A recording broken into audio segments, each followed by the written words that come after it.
Markets in China, the benchmark CSI rising for the first trading day, and on the first trading day of 2008, a higher yuan helping boost airline and banking stocks in India. Down day today, stocks falling along with most Asian markets after South Korea lowered its forecast for growth and Singapore's economy unexpectedly shrank.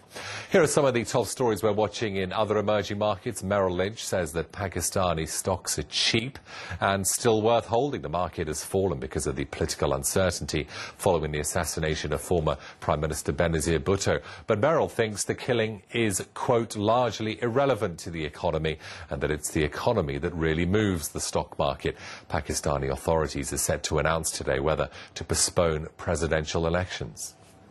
The situation is not that much conducive for holding peaceful elections. So there were some, expectations that elections will be postponed for a short duration, and may be possible that Election Commission of Pakistan that is holding its crucial meeting today, and the President is also going to address the nation. So I expect that election in Pakistan will face a short-term delay. Investors also continue to monitor the worst outbreak of violence in Kenya in 25 years. Kenyan President Mwai Kibaki, who was sworn in 2 days ago amid accusations of election rigging, said political parties must meet immediately. Calls to halt post-election violence in what had been up to this point one of Africa's most stable democracies have escalated. According to the Associated Press, at least 250 people have been killed so far. Singapore's economy unexpectedly contracted last quarter. GDP shrank an annualized 3.2% after adjusting for inflation, the first decline in 18 quarters. Economists were expecting a 3.1% gain. The data suggests Asia's export-dependent markets may face increased risks from slower global growth. And South Korea lowers its outlook for growth this year, citing higher oil costs and the fallout from the U.S. housing recession. The finance minister said today that South Korea's economy will expand at an upper 4% pace this year. That's less than the previous government estimate of 5%. Now, it's an emerging market that, despite all the risks, companies are still lining up to enter the Balkans. For some, though, it may be too late, because even if the possible partitions of Kosovo threatens the recent stability, companies that have been there before and during the Balkans were the better positioned to reap the benefits expected ahead. Here's Chris Burns. Rap superstar 50 Cent packs Pristina's stadium to launch IPCO, Slovenia Telecom's new mobile phone network in Kosovo. Forget tensions over the ethnic Albanian drive for independence. There's money to be made.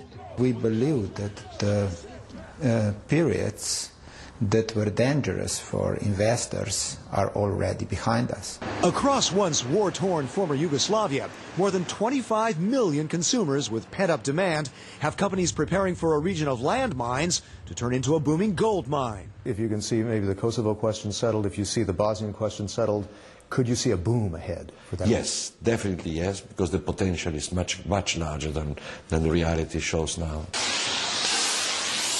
Slovenia's appliance maker Gorenje stuck it out through the Balkan wars. With more than 50% of the market is geared to cash in with new products. Because the purchasing power in those countries is going to grow in the future. Gorenje expects to produce some 4 million appliances this year, most of them here in Slovenia, but a growing number of them in Serbia and the Czech Republic. And it has its sights on other production facilities in Eastern Europe as well. EU member Slovenia is seen as a model for the rest of the Balkans, having adopted the euro last January, and with growth expected at 6% in 2007, more than twice the pace of other euro region members. At Slovenia's Bled School of Management, the director sees the prospect of EU membership as the most powerful way to change systems and mentalities and to prevent another conflict. I see that this is very important. People have to see the light at the end of the tunnel. Austria's Raiffeisen Bank saw that light early, snapping up local banks. Some see the manufacturing industry as still presenting a good investment. Because the labor is relatively skilled there and the costs are quite low. How to cope with still rampant corruption and organized crime in the region? Take Gorenje's advice. Advance payment, there is no risk. Don't forget those countries as well. They are going to be developed, and Gorenje will take the part of it. Some, like Serbia, Bosnia, and Montenegro, remain behind real GDP before Yugoslavia's breakup. Companies like Gorenje believe it's only a matter of time. Chris Burns, Bloomberg News, Ljubljana, Slovenia.